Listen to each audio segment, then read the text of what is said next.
রাত থেকে আমাদের সকাল হয়ে গেল, কিন্তু আমাদের হালত খারাপ হয়ে গেল, কিন্তু এখন রাস্তা শেষ হলো না।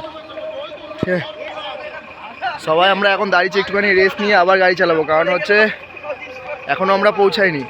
ঠিক আছে, গাড়ি দাঁড় করে একটুখানি রেস্ট নিয়ে যাওয়া হবে আবার লোকেশনে পৌঁছে তোমাদের সঙ্গে দেখা হচ্ছে। দেখো কার কে এসে, এই একজন এসে, হাই করে দাও, হাই করে দাও। ওখানে আরো দুইজন আছে, নিচে গেছে, একটুখানি দরকার আছে, তোদেরকে দেখাবো ভিডিওতে।